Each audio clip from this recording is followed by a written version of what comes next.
It's time now for the Todd Leonard Show. Leave those negative stories behind as we focus on the positive and hear from those who give back and help others. Let's start your day with some inspirational stories. Now, here's your host, Todd Leonard. Good morning, everyone. Thank you for tuning in this Sunday on Passover Easter weekend. It's really just an honor to come before you every Sunday. The mission of the show is just find amazing people and talk about what everybody's doing, folks like Steve Alford, to make the world better. You know, I was thinking about, the show today, and it was very humbling to have my friend Steve Alford back on the show. I dragged him on over 2 years ago, and I reached out again recently. I said, Steve, would it be possible for you to come back on the show? Steve Alford is one of these unique guys. He's really hard to describe. He's a beautiful person. The man has never stopped giving back. And when I asked him to come on the show, he's like, of course I'll come on. When do you need me? He's the guy who's a 5-time Rotarian president. We're going to explore that with him. We're going to be talking about kindness attracts kindness. We're going to talk about the journey he's been on these 58 years on the planet. And once again, it's a great honor to have you on this morning, Steve. Good morning. Good morning, Todd. Thank you so much. So before we get into it, I always ask all my guests, and I'd say, listen, do you have a picture you could kind of send us so we could kind of have my face, a little talk about what the show's going to be about? And then normally my guests send me like a profile picture, something professional. I know you're a great life insurance person, but it was striking. You sent me a picture of you on a bicycle, and I had to talk you out of wearing your leprechaun outfit in one of these photos. So what was up with the bicycle? So it's kind of an interesting story. First of all, happy Easter and Passover to you, my good friend Todd Leonard, and all your listeners. I had finally planned a family reunion for all of my cousins. 60 of us converged from all over the United States to Wildwood Crest, New Jersey. We were there all week, and it was about the 5th day. My wife and kids had to go home. They had to go back to work, whatever. And every day I had been walking that boardwalk. But when I first started walking, I walked right by this bicycle rental place every day. Of course, I never brought any money with me, and like that day that they had left, I started walking. It was windy, and I'm like, man, I'd really like to ride a bike. I don't want to walk this thing. Had no money. Went down, and I said, let me just take a shot. Let me just start rapping with this guy. Start rapping with him. He was from northern New Jersey. It was just enough of a commonality to be friendly. I said, man, I'd love to rent one. I didn't bring any money, man. I just really want to ride a bike. And he's like, you know what, man, just take that one over there. It's cool. Just bring it back. Don't damage it. And he gave me the bike, and it was so awesome. Rode all the way up to those water parks, and I had my phone, and I'm like, this is so cool. I'd like to get a picture, and I just, somebody walking by to say, can you take my picture? Just there was me on a bike.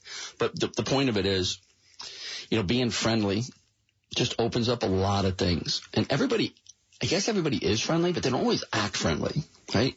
If you're friendly all the time, my good friend Justin Bennett has a saying, be how you are anywhere, everywhere.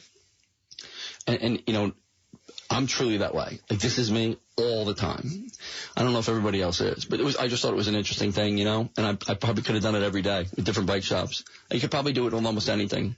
Yeah, Steve, one of the things I find so amazing about you is your attitude about life. And, we all get knocked down. We all go through struggles. But one thing about you, and probably all the people I've been so blessed to know you, is you have that incredible enthusiasm. And you always seem, upbeat and really just in a good mood. So I want to really explore, the point of my show is just really talking about things that are good news, people making a difference. Sadly, we have a lot of bad news. And if you turn on the TV or you go on whatever social media, there's a lot of horrible things, unfortunately, happening at times. Guys like Steve Alford really lift my spirits. And that's really what we're trying to do, is lift spirits. So, Stephen, I know you're from Randolph. I know that you live in Roxbury, and I would be remiss because people from Roxbury, they're just really an incredibly tight community.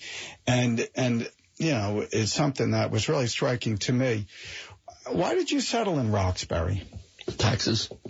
God bless you. Yeah, taxes. I was talking to my great neighbor. We were all like almost crying in our scotch when we talked about the taxes this year. So you were born, though, and you raised in Randolph for a while? But I was, there's 4 sections to Randolph. I was in Ironia, which is the closest to the border of Roxbury. Growing up, my father died, when I was 12. My mother used to take us either me or one of my brothers make us go shopping with her at the ShopRite in Roxbury. Everybody from Randolph shopped. They didn't have all the retail space in Randolph that they do now. We all went to Roxbury. It was very close, and I was very used to going there. And I've met so many people in my town of Roxbury that are from Randolph. It's kind of like that's like the migration step. You go a little west, I guess it is, of Randolph. Right. Yeah, no, I mean, I live in Morris County. I'm raising my family. I happen to love it as well. So you mentioned, obviously from the last time I was so honored to have you appear, you lost your dad at age 12, which I wouldn't even imagine how difficult and challenging that is. And in preparation of the show, I wanted to, kind of get a feel of, a little bit more about it. Just if you can, and I know you love and adore your dad, and you told me, you share with me in some of the pre-interview discussion, he's your hero. Just a little bit, what about your dad? You look back and you say, wow, you're so blessed and fortunate. Well, my wow is more like, wow, what would he have been like now? What would he have been like 10 years ago? What would he think of me? Did I make him proud? He was a real tough guy. He was born in Brooklyn, raised in Brooklyn. He used to tell me they learned to swim by the group you were with. They threw you in the East River. If you came out, that meant you could swim. We used to play catch in the yard. He wouldn't let us put on mitts until we could catch it with our bare hands. He was tough, but he was one of those guys that his look, you knew he was either happy with you or not happy with you just by the look he gave you. And I wonder all the time, like, is this product of me now? Would he have been proud of that? Well, that is intention. Like, you have kids, I have kids. We were just talking about you and your son playing golf. You have a vision for them, what you want them to be like, what you're hoping they'll become, except there's no age to become that, right? I'm watching my kids become what I hope they would become. They are that already. But what's left? I'll never know that with my dad. So it's more of, I can picture all the things he did, picture some of the things he taught me, couple words. The most vivid memory of any type of advice I can remember him giving me was, do as many favors as you can for people and collect them. Because God forbid someday you need some help. Hopefully those are the people that will come back and help you. And I literally kind of have that mindset. Is it self-serving? I don't know, but I'm hoping that I've helped enough people that if I got in trouble myself, they would come without asking. Well, there's no doubt we're going to really explore how many people you've helped through so many amazing things. Now, your late father, he was a volunteer firefighter. Yeah, he was a fire chief down in Ironi. It was great. Yeah, pretty cool. So, obviously, the whole show is about bringing volunteers on, people that are not worried about me, but it's the we mentality. And I say that again, it's not about us. It's about helping the world out, and not just about me. When your dad sadly passed at such a young age, what was the community's reaction in terms of how they gathered around you and your family to lift you up? Oh, it's so great you're asking me that question, because it's something that I feel very passionate about. And first of all, I think because we used to go to all those affairs at the fire station, I was like, all those people getting together, doing picnics or doing magazine drives. They're just getting together. There wasn't always fires, right? They got together more without fires. So you got together as a group. But when he passed away, he had the whole fireman community came back. And that was back in the day. We lived in a very large neighborhood. Everybody was close. I mean, I'm only close right now with my neighbors on my left and my right. They all came. They came like, I don't know, it reminded me of some old movie. Like they had to come. Like it wasn't even like there was a question. You have people showing up with casseroles, got fathers whispering in the ear, they bend down low. Don't worry, man, we're here for you. Anything happens, we got you. That was the only wonderful thing about that whole experience was, I didn't know when I was 12. I'm the oldest son. My mother never worked. I'm like, what's going to happen to us? And there were so many people swarming around, and they stayed for a while. They didn't just, not one time. And they helped us a lot. Yeah, I mean, that's a blessing because so many people loved and adored your dad. I had to say briefly when I heard you bring up Brooklyn, that's where my late father was born and raised as well. And there's a certain moxie about the folks in Brooklyn. There is. It's hard to say. I mean, my dad similarly was an amazing trial lawyer, but an incredible father. He would also give us a look, and we knew, my brothers and I, we got a problem. So we knew we better get it together or we're going to be running for our lives. Right. There's no question about that. In terms of volunteerism, so, you saw your dad volunteer fire chief. And, I always try to think back about some of the formative years. And I know you're blessed with a wife and you have 3 wonderful kids. And as a parent, do you try to instill in them this concept of volunteerism and giving back? Absolutely. You can't make your kids do anything, right? It's like you can try like crazy. We've lost, I remember early years losing battles of, nope, I guess we're not going to let them cry all night, hopefully fall asleep. You pick your battles. I've tried to lead by example and hope that they are. Now, all my kids are known as really wonderful kids, real caring and giving. Can they do it? Is what I do something that's easily duplicated? I don't know. I have more resources to do that than they do, but they are very kind and giving kids, and I want them to volunteer to do things, and they do. When the opportunity arises, like they're drawn to that. And I think because that's the family style we have. We help people. My wife will do anything for anybody. We're those people that, and maybe it's her Italian side thing. We're those people that if somebody dies, we're sending food, right? It's just a little kind of hug through the food to the family to try to make them feel better. So I think they do try to follow my lead, and it's what they witness every day. Like mine's 7 days a week. Like I'm always helping somebody if I can, and they see that. Yeah. So I'm looking at your T-shirt, it's your sweatshirt, and it says "Make a Difference." What does that mean to you? Well, I think I like the shirt a lot. I don't know where I found these. There's 2 of them in my closet. I don't know where they came from, and I see it and I look at it, and it reminds me that I also have to be reminded to make a difference every day. We all have lives, right? You do a radio show. You're an awesome injury attorney.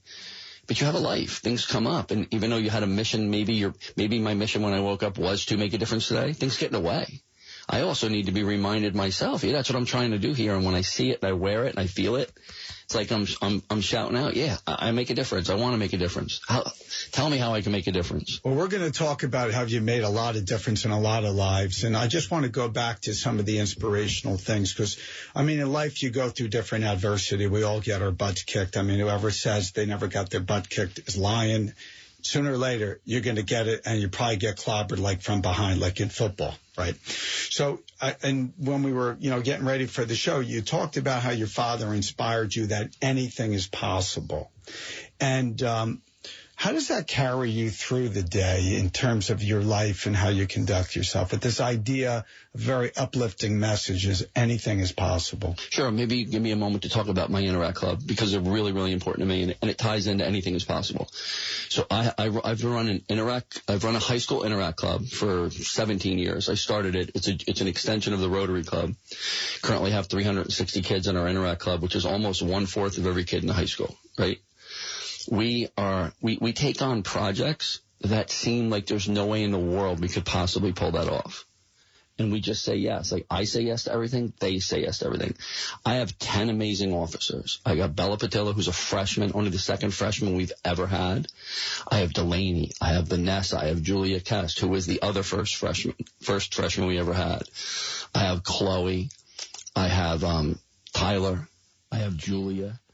I have Kaylee, and then I have 2 presidents, Krissa and Caitlin. We've picked up our name for ourselves because we're so large that we'll do anything. If you ask us, we'll do it. And the things that we get asked to do, we have no idea how to do them. We have a color run coming up, right? Maybe we can talk about that too. For Kayla Clevenger, a recent graduate of Roxbury High School who's suffering through thyroid cancer. This will be our 7th color run ever. It's May 22nd, by the way, and we would love your listeners to at least search it out and maybe come down.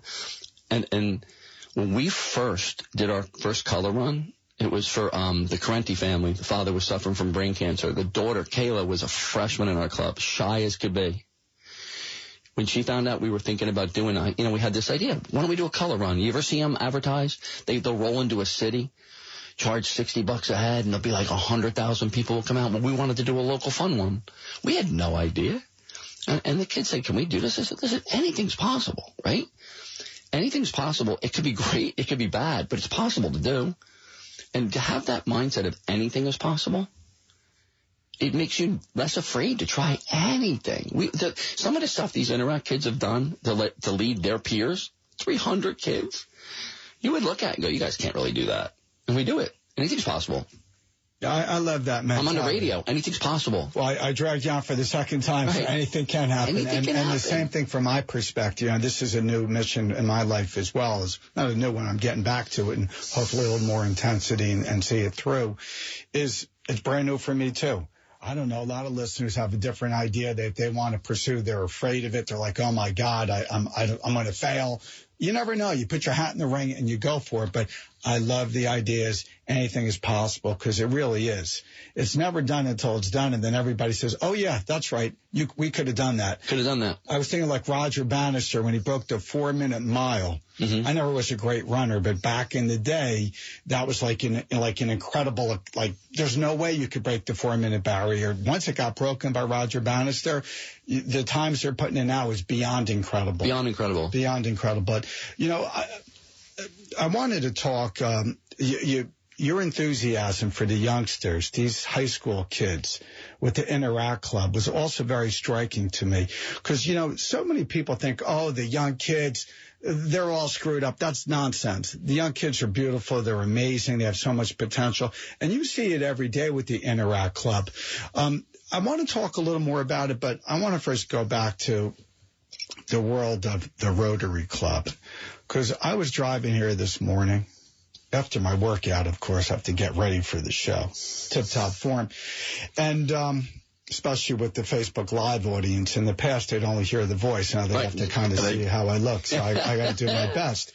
But the point is that you've been the Rotarian president 5 times. I want to go back in time. I want to bring you through the Ledgewood Mall, the old Ledgewood Mall. I know there's a lot of Renaissance going on in Roxbury.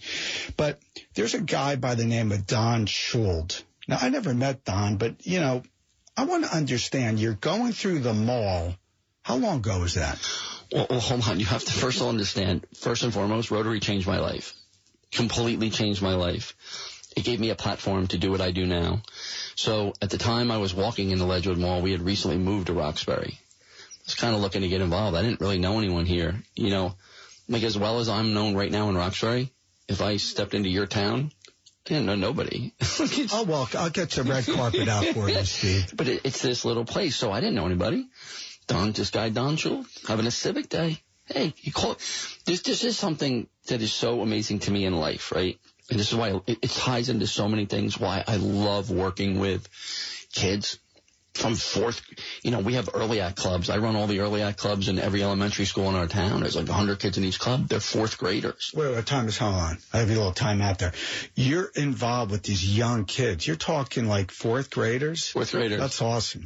So he took a moment. Think about this. All right, you ever get a stray text or a message from somebody? You're blown away the fact that they must have thought of you for a second. Like in their busy day, for some reason you popped into their head. Enough for them to do something about it. This guy calls me over. Doesn't let me walk by. No idea who I am. Calls me over. Says, listen, this is our club. I want to talk to you about it. I want to talk to you about it, right? But by that conversation when we were done, he goes, man, you seem pretty friendly. Why don't you come to a meeting?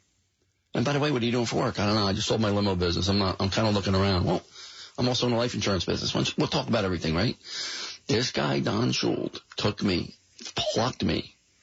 He had no idea what I was going through. I was probably actually pretty freaked out walking through that mall. I'd sold my business. I needed something else to do. I had all my kids, all the cars, mortgage, everything. My head was probably spinning a little bit, to be truthful. He plucks me, and I go to this thing called Rotary. I'm like, what is this? I was blown away when I first went in. Like, yeah, I pretty much run that thing now. I mean, I know everything about it. I know everything about Rotary. I know everything about Paul Harris, Rotary International. I didn't know anything. And he took me in, and he wouldn't let me go. He called me Junior. He still calls me Junior, which is awesome because I'll always feel young.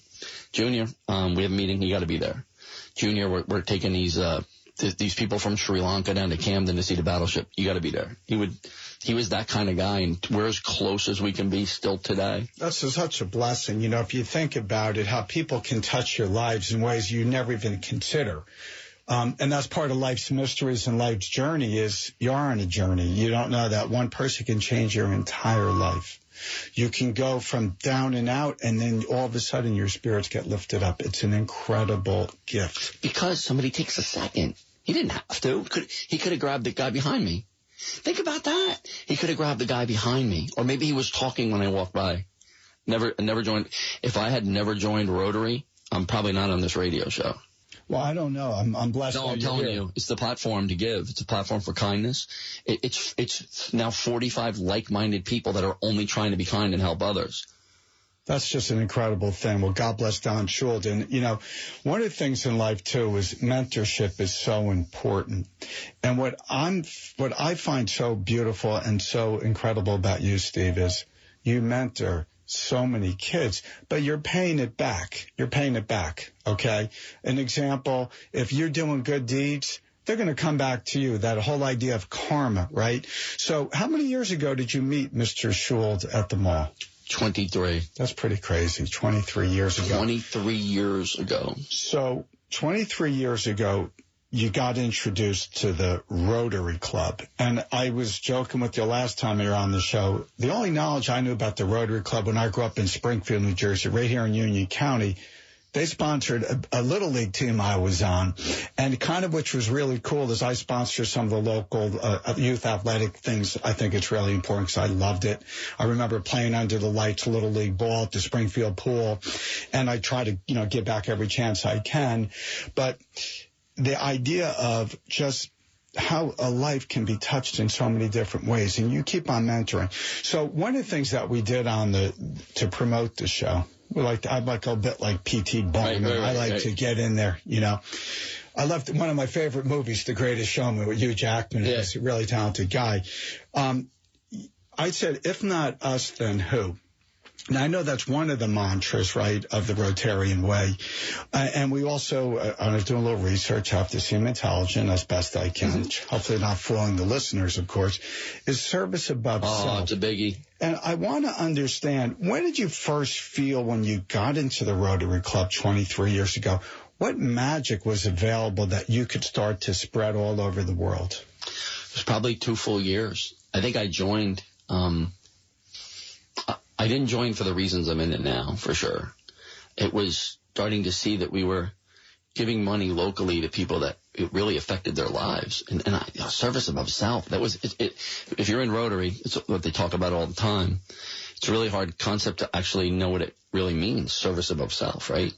And then you start realizing that these people are donating and sacrificing all their time for other people. And these weren't run-of-the-mill people. We had the judge in the club, the police chief. They're busy people, right? But they're given all this time to cook sausage sandwiches at a sunny day.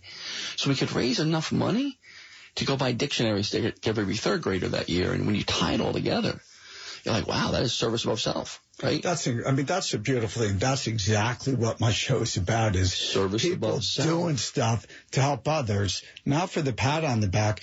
They find time out of their busy day to do these things. And for the listeners, this is another prime example of a wonderful platform, the Rotary Club. So you get your feet wet, you start to immerse yourself. When did you start to see the change in you in terms of your involvement and kind of how it changed your view of the world? There was another Rotarian, his name was Scott Fullerton. I don't know if you've ever heard of Fullerton Grounds Maintenance or Fullerton Garden Center, whatever. He was the busiest human being I've ever seen from work. And it was his time to be president. And I'm watching him run the club. And it was different than the previous presidents to me. And I remember at the end of the year when he was leaving, I walked up to him and said, just so you know, I'd run through a wall of fire for you. And I felt that, and I still feel that today. He is so giving of his time and resources and vocation, and he has no time to give. He's got a special needs daughter. Sadly, takes all of his time just to care for her, and he runs a huge business. He's building Habitat for Humanity homes, and I watched him, and I'm like, yeah, see, like, that's who I want to be. Like, you pick people you want to be. So I just started listening to everything he did and how he conducted himself, and Don Schuld, of course. And trust me, even today, Don's still guiding me. And I've been president 5 times. I've done every job in Rotary. I'd have to be at least one of the most active members. He's still guiding me. But to see a guy like that, I'm like, all right, you start tying it all together, and like, all right, I knew my time was going to come to be president. I'm like, what would make me a good president? And I just took a bit of everybody and just just led by example. And that's one thing I really knew. If I'm going to be a good president, there's not going to be an event that I'm not going to be the first at. If we're going to sell tickets, I'm going to sell the most. And I figured if I do that, maybe they'll just follow me along. And it kind of worked out that way.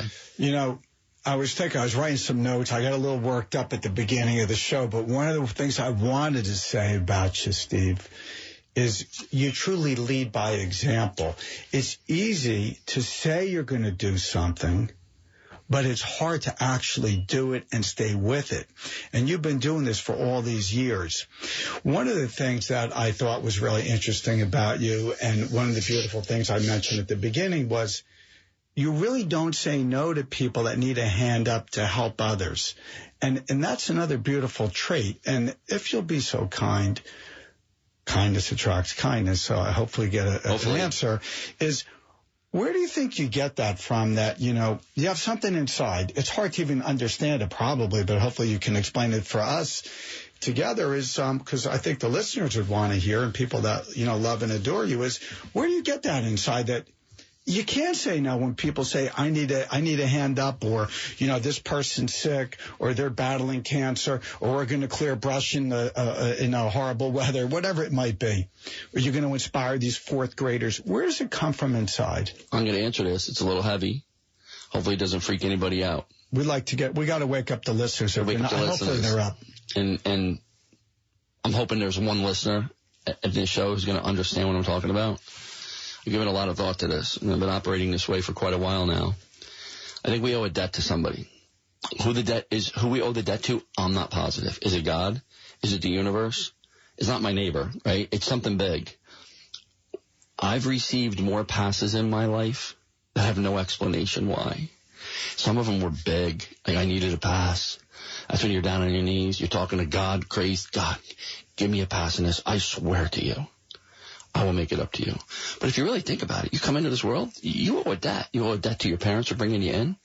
You owe a debt to that one teacher who for some reason wouldn't let you fail. I sincerely feel I owe a debt. I don't even know how big the ledger is. Like, I don't know how many I owe. It's all that drives me. I owe somebody, and I think it's God, a debt.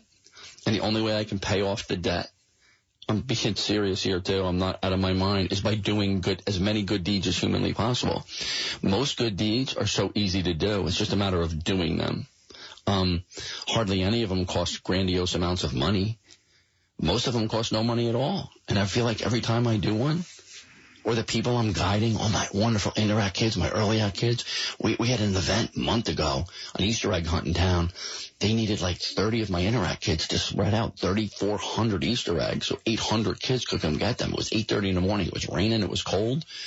All my kids, we all say yes, we'll go. I'm trying to teach them that we have a debt. It's got to be repaid. This is an easy way to repay it. Outside of helping people, I have no other way to repay my debt. Well, that's beautiful, Steve. You know, this is once again why I was so honored and really amazed that you're willing to come on the show and spread this kind of message, which is from your heart and soul. And that's why I'm so privileged when guests do come on, because they do bear their soul. And some people don't know until you sit in the room with me. We like to get in on it and understand that, if I can say the secret sauce, that I like to have everybody tap into, because we need more people like yourself. You know, one of the things that, you know, I wanted to figure out is the Rotary Club. Now, there's all different clubs, whatever, you know, there's a zillion and one different clubs out there. A million. There's so many clubs, you know. Next week, I'm going to bring on some of my great friends from the 200 Club. I'm a 200 Club member. Well, I love that. They're wonderful, and that supports the first responders. I love that organization. And God bless the first responders on Easter, Passover. Doesn't matter. They're always putting their life on the line to protect us and keep us safe. The Rotary Club, you know, I always get, and you're a wonderful guy and a handsome rascal, but I always think of like an older bunch of guys getting together. But what's it like now with the Rotarian Club? What's the mix of the members? Great question. So Rotary was known as our governor puts it, Shelby Rhodes, male, pale, and stale.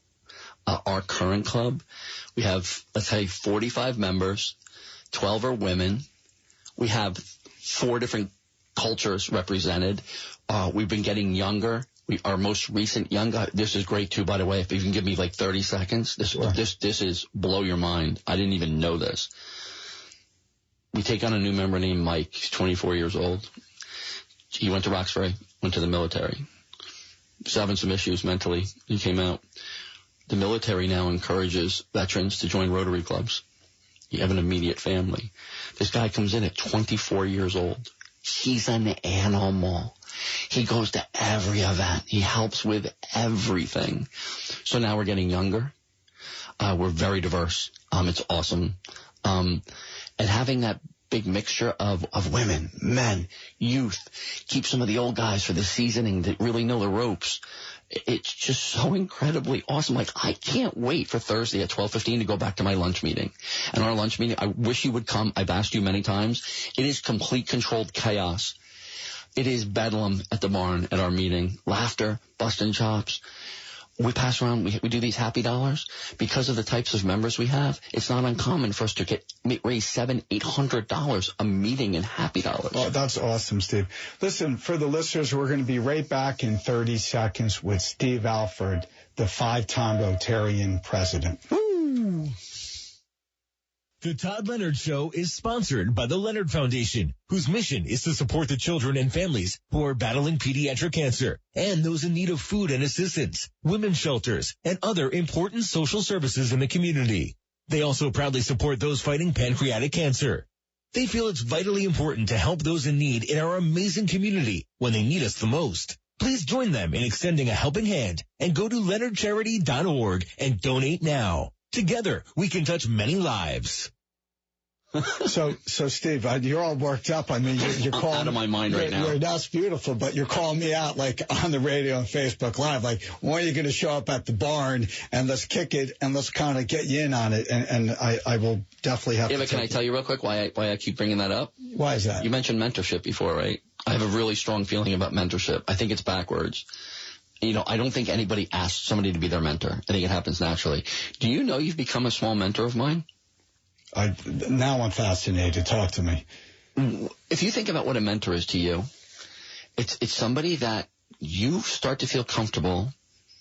You can go to them for advice. You know they got something good going on. They're taking care of their business. They're raising a family. They're doing okay. You start picking up words that they use or things that they say or the way they treat you. You make me feel like every time you talk to me, you're like, good-looking guy, great guy. If I said to anybody in the world once a day, you're the greatest human being I've ever met, within 3 months, they would think they're the greatest human being they ever met. So my point is, never discount someone you meet in your life that could be, like, everybody could be a possible mentor to you. You have become a mentor to me. The fact that you would do this show is inspiring to me. It truly is. I mean, Sunday morning. And I hear your words, and I know the research you did just for me on your show. You care about me as a human being. It's incredible. I consider us friends. I mean, sure. We met randomly. You're becoming a mentor to me. And I think over time, I just know down the road something's going to happen. And just the way you think about life and your experiences are going to help me. And I think everybody should keep their eyes open to possible mentors in their life, but it should never be so artificial where you approach someone and say, would you be my mentor? Just be open to people being your mentor and be open to you mentoring people. Your actions, they watch. You know, they see what you do. They might not talk about it, but it's affecting them. Well, God bless you, and I feel the same way about you, Stephen. When I think about all the things you've done, and I want to dig a little deeper on it, and God bless Mike, the serviceman. You know, I love the military. I am so pro-military. I have so much respect and admiration for the folks that serve our country. Me too. And sadly, at times they pay the ultimate price, and when they come back, sometimes they're broken, and we all got to lift them up. We're saving his life right now. And that's a blessing. That really is. You know, and I think about the way the world spins, because they spin sometimes a little out of control. I know what my late parents, they instilled in me the belief, like you were sharing with me, anything is possible. You're going to have a great future. They believed in me, and like parents need to instill that in their children, but also the mentors, like myself being a lawyer. I've been blessed to work with some of the most incredible lawyers on the other side. Win, lose, or draw, I'll shake their hand. men and women say, I learned a lot from what you just did. Maybe I got my butt kicked, but how I learned something. And I have a lot of respect for people that are very good at what they do. Let's dig in a little bit now with the Rotary Club. And for the listeners, if they want to get involved with the Rotary Club or reach out to you, what's the best way for them to reach you, Steve? I will say to all the listeners, and I think there's actually a Rotarian, he listens to this station. His name's Larry Ripley, because he reached out to me after our last show. Listen, Rotary is different now. The new Rotary, you don't have to live in the town or work in the town. You don't even have to be working. We are looking, there's not even attendance. Maybe you go once a month if you can make it. If you're looking to help people and you're willing to give back. Like you feel you owe a debt. Almost every town in the state has a Rotary Club. Just go online and type in your town name and Rotary. If they have a meeting, you should go. You are going to immediately be with a group of people that just want to help people. Forget all that. Forget about it. You're going to start eating lunch with a group of people that are nice and kind, or they wouldn't go if they weren't kind. No one's mean and joins Rotary. Like, you're doing something else, you know. I encourage everyone to join a Rotary Club. Dues are $150 for the year. Get to go eat lunch. We're getting a lot of retirees now. You know, they don't have nothing they don't have anything to do, and they still have all that energy and wisdom, right? Go join a Rotary Club. It's not the worst thing you'll do in your life, trust me. Well, look at the people you're around. This is the other thing I love about the show, hanging with guys like you. There's some wonderful ladies on, you name it. I'm hoping some of it rubs off on me as well, because if you surround yourself with good people, generous people, kind people, over time, if you're not that way, you will be that way. Because it really depends on who you associate with. You think about the most successful people, think about who they're hanging around. If you're the smartest person in the room, you got a problem. So it's good to really... Yeah, you never want to be the smartest guy. You never want to be the smartest guy.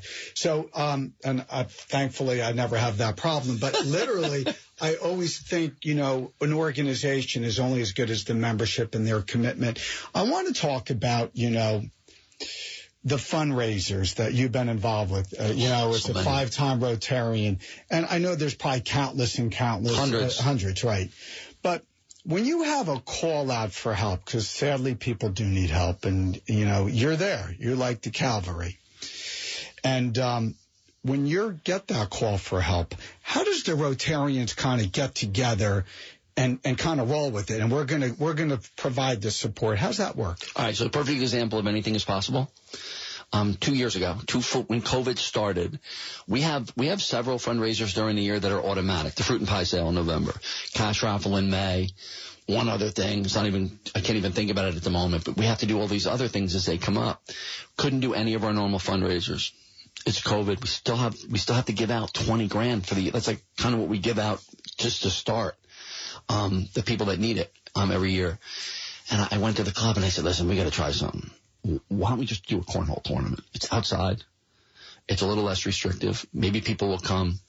And they're like, okay, yeah, let's try it. Never did one before, right?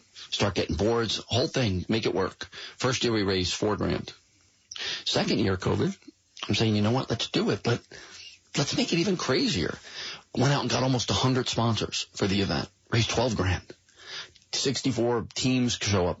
My point is, if somebody in the club is passionate about an idea to help other people, as long as they present it, for the most part, the members will rally behind that. Listen, everybody wants to do something. They just need someone to start something, right? There has to be an idea. Yeah, we'll go do that.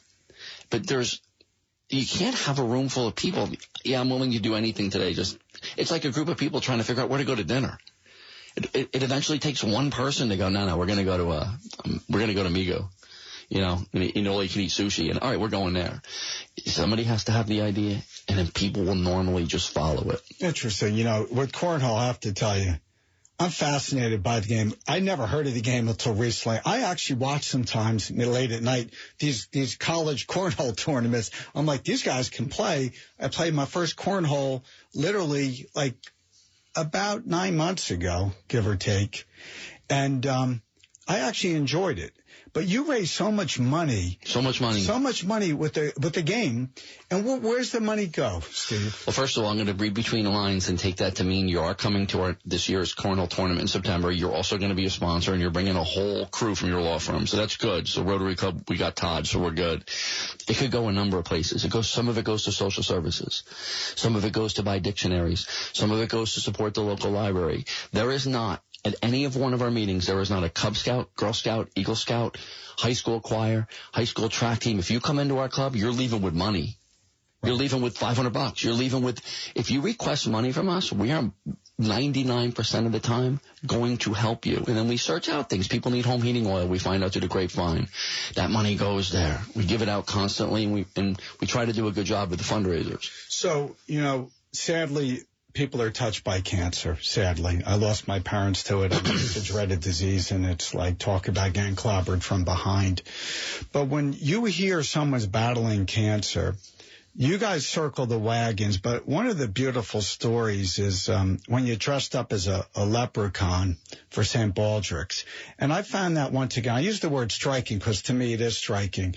These young kids, right, for St. Baldrick's, what do they do to show their love and support for those that are battling cancer? Well, for the listeners that don't know what St. Baldrick's Day is, it's really like at schools, kids can sign up that they're going to get their head shaved in front of their classmates on stage by volunteer barbers and hairdressers. They have a donation sheet, and people sponsor them to get their head shaved. So, what you end up with is it's an elementary school usually, and you have 3rd and 4th grade boys and girls. Girls sit on stage and get their heads completely shaven. And the Kennedy School several years ago said, hey, we got this idea. I don't know if you're willing to do it. Can you go out and buy a leprechaun suit? It seems like you help everybody anyway. So we figured we'd take a shot. Would you buy a leprechaun suit, come down to our school as another fundraiser to raise money for cancer? They can take a picture with you I said, stop. Yeah, just tell me the date and the time. I even went as far as to go buy those little gold coins that the leprechauns give out.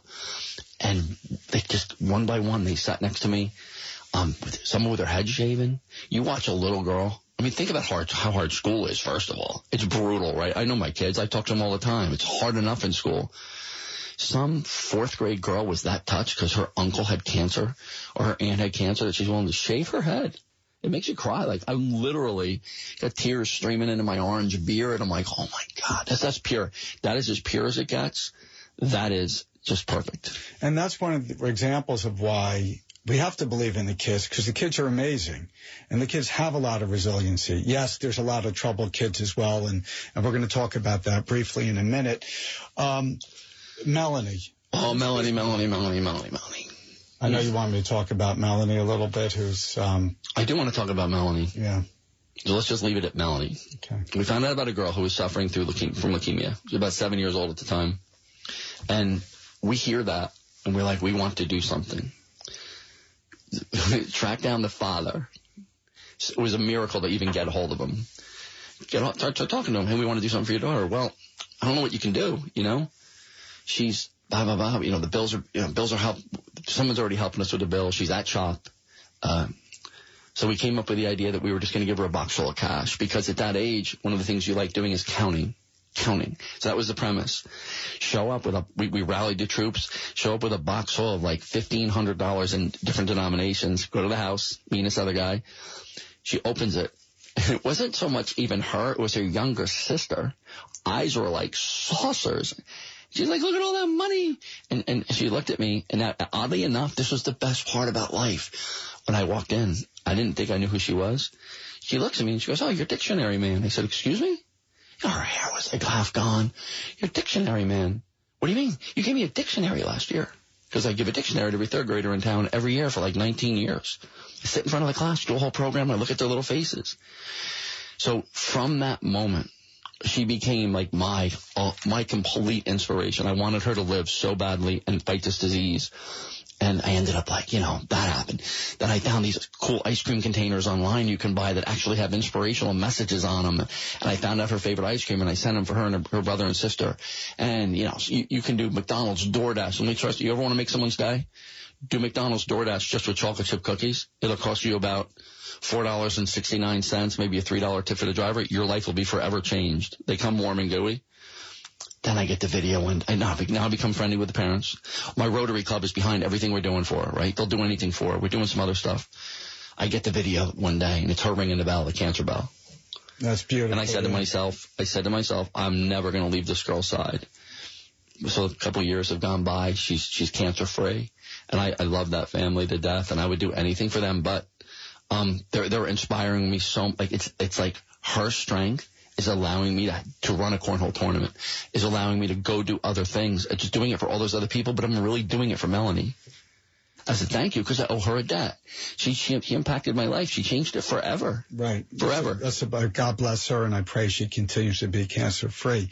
I know there's so many things to talk about, Steve. I'm ready to jump out of my chair, because there's a zillion and one things. I mean, one thing about Steve Alford is it's countless on everything you've done, and you do it in a way you just stay with it. And you do it for the last, 20 some odd years, and you got a lot of energy and passion, and that's contagious, I'm sure, for your fellow Rotarians. I know we also talked, Stephen, recently about, the local food pantries, because one of the things that also is a bit of a heartbreak for me is even in an affluent community, Morris County, there's unfortunately folks that need a hand up, that need a little help, a little food, and you take it for granted. Everybody drives by, and you're like, you don't think about the human condition the way you need to. How important is the local food pantry to you as well? It's very important. We have 300 families in Roxbury. Think about that. Listen, I've always believed this, and it was pretty close to happening when my father died, because my mother had never worked. We were probably not well off anyway. I mean, judging by the meals we ate all week, we were probably just hanging in there like normal. The fact that my neighbor could be that person, the fact that I could be that person, I have this full belief that there's only a fine line between prosperity and complete disaster. So, like, it's an example of another fundraiser we did. How can we help? How can we raise gas cards for local social services? So 2 years ago, we just did our second annual one, and you know about it because I was hammering you for a donation. This year, right, I said to the kids, we're going to sell water for $25 a case. And they're like, what? Trust me, anything's possible. We'll put it on the anything possibles list. I think people would do that. And you guys are going to run a mini carnival. Just make up games. I don't care. Figure it out. And once again, this year, we sold enough cases of water and enough from the carnival to give social services 126 $25 gas cards. The social services director was crying to the point where the two little girls, the two Interact officers that came with me, who are not, I wouldn't consider highly emotional people, were so devastated and affected by it that they were crying. And I just told them, never forget that feeling. You can touch people's lives. You can make them better. But if we don't help our neighbors, forget our neighbors. We don't help people. If you don't help people, forget that they're neighbors. You don't help them. Who's gonna? Like, if not us, then who? It's like Don Schultz's famous words, and it took me 16 years to figure out what they mean. If we're not going to help them, who's gonna?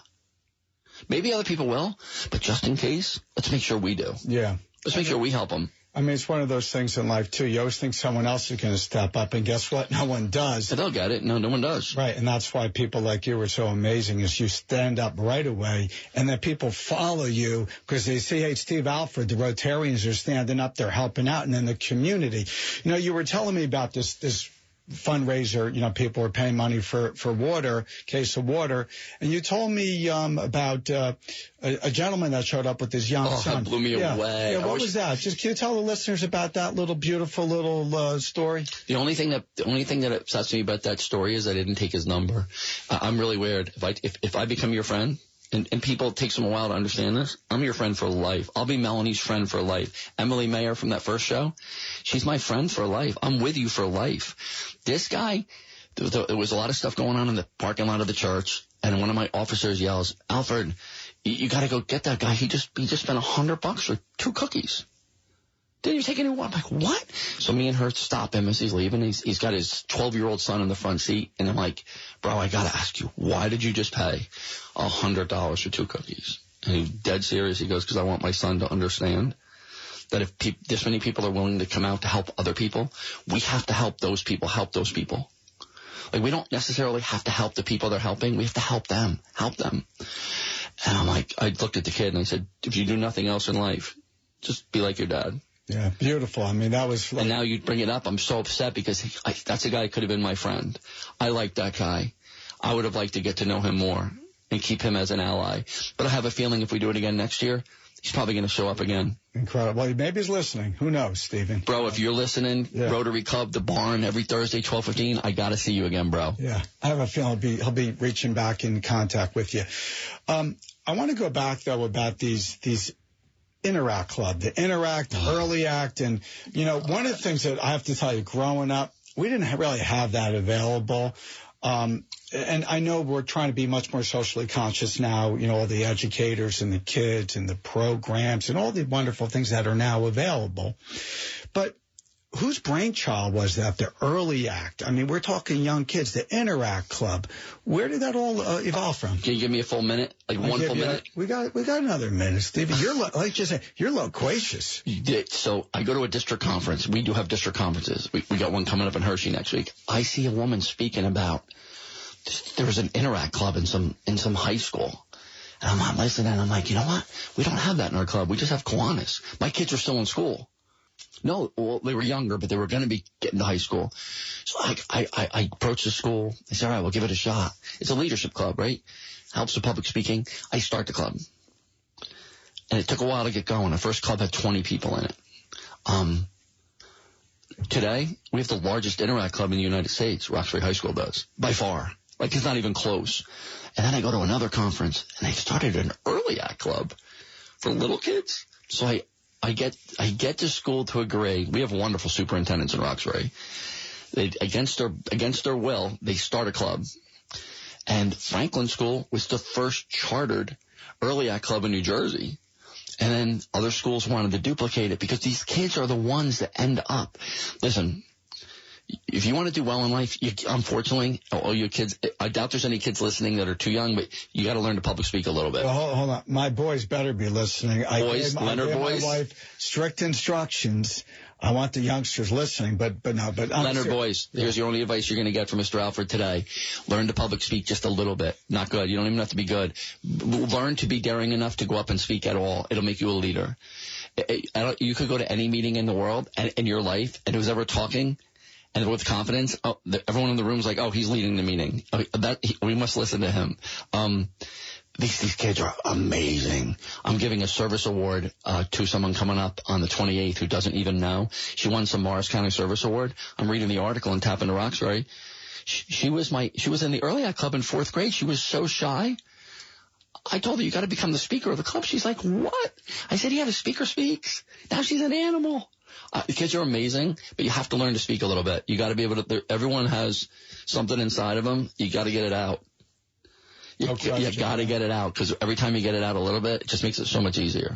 You know, Stephen, you were regaling us, the listeners and myself, about the seed of an idea, the germination of an idea, right?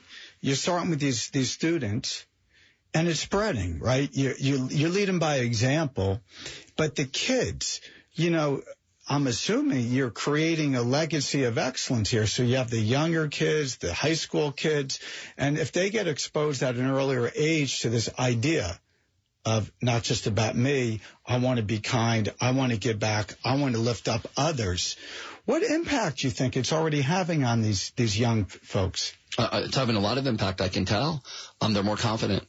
They see they've helped somebody. It carries over into other areas of their life. I've never seen a time in my life where so many juniors work. There's so many kids work. They have jobs. And the kids in my Interact Club, please make no mistake, these are not outlier kids. All my officers are like all this. I have 6 seniors. The 6 are in the top 10 in the class. They're captains of their sports teams. They build confidence when you help somebody. Forget it. Maybe you fail at public speaking. I don't even care. If you're part of a group that helps somebody, you've earned some confidence for that day. And it springs you forward to do other things and take other chances. And I see these kids go to college and they keep in touch with me. They're joining groups. They're starting groups. They're running groups. They're doing great in school. I've fortunately been doing it long enough. I have Interact kids that are married. They have jobs. They're doctors, whatever, cops. They have kids. do good, be good, right? Like, just do good and you will be good. Just do good. Just do good. Do something good. Right. But let's go back to the idea. Everybody has a different talent in life, whatever it might be. It takes a while to figure out what you're really good at and keep on honing it over and over. And some people are not great public speakers. I think you should try. But whatever you're into, whatever you're good at, some people are great builders. Some people have a gift. They can see a vision and they can make it happen. But everybody does have that gift in life. For the listeners, you should find it and do good, as you said. The other thing, there were so many wonderful mantras when I was thinking of Stephen. This idea, kindness attracts kindness, though. When I heard that, it resonated so deep, because if you think about it, I'm reading too much into it, but it's almost like you're putting something out into the universe and it's going to come back to you. So what's this kindness attracts kindness from your perspective? Well, I just saw evidence of it 15 minutes ago. There's someone behind that camera filming our session, and I just looked in that direction for any type of, during our break, our 30-second break, of a response of how it was going, and I could see the look in that person's face. It made me feel so good, and they're kind, I'm kind, right? There's no hiding that, and you go to an area, if you're kind, people will find you. You don't even have to go find them. Like, it's just important to me, and I think it's a real thing. It's incredible. I mean, I love it. One of the other things that there's so many things I'm fascinated by. I mean, like you said, there's a zillion and one things about Steve Alford.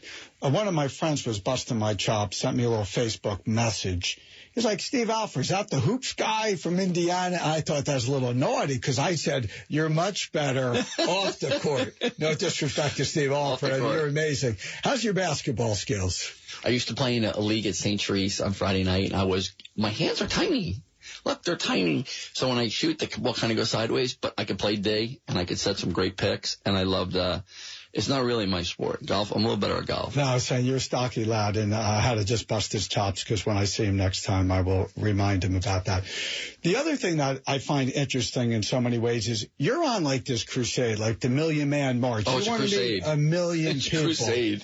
And I never met anyone. I'm 58 years young. You're the same age. I never even thought about the idea, but I love it. What about this? You want to meet 1 million people. And what number are you up to now? 346,248, except I just met. Yeah, Charlie. Charlie. Right. 249. Amazing. And you met Ellen too, right? She was 47. Yeah, she was kind enough to let us into the WMTR studio. So before we, let you run and do the rest of your beautiful things today on Easter, you have any advice for the listeners, Stephen, about what you've been trying to do with the Rotary Club and with your life? Is there any advice you'd like to give the listeners? So I would like to say, I don't know how I came off in this interview today. I am not a great public speaker. I get nervous. There's things that I'm fearful of. I owe a debt. I think you owe a debt. You got to get out of your comfort zone, because what's the difference anyway? I used to care so much about what people thought about me. I think I'm sure people think I'm listening right now, think I'm insane, completely insane. I could get some ridicule for things I said here today. I don't care. I have one life to live. I want to meet 1 million people. That's something I want to do. I want to do everything I want to do in my life, especially when you're 58 years old. You realize, we're like not to the top. We haven't crested yet. I don't know what's going to happen next year. I want to do everything I want to do, and I don't care really what people think about it. I have a good heart. I have good intentions. If you're in trouble, I'll help you. If you're in trouble, I'll really help you, because you were nice to me during that 30-second break. I'm going to take people on for life. So my advice to the listeners is, go do something uncomfortable today. Just do something nice. Do whatever it takes to, when you go to bed tonight, you know that you made a small difference in the world. Just make a difference any way you possibly can. Steve, what you just said, there was so many wonderful, beautiful things. I think all the listeners are blown away by your humanity and your huge heart. I love people with huge heart, and you have an incredible heart.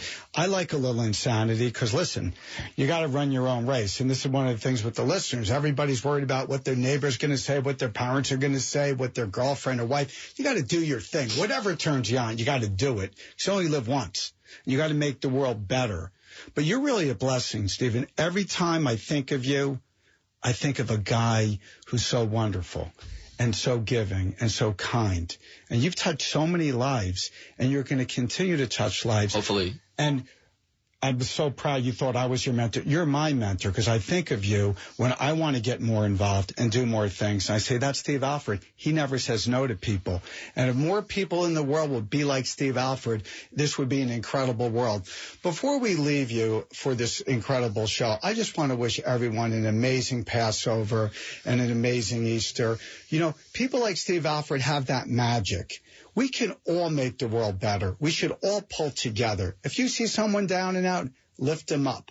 If someone doesn't look right, hey, say, what's up? Why are you look a little sad? Let's all do this together. Let's make a commitment to do good, to help others in need. Each week I do my best to bring on people like Steve Alford.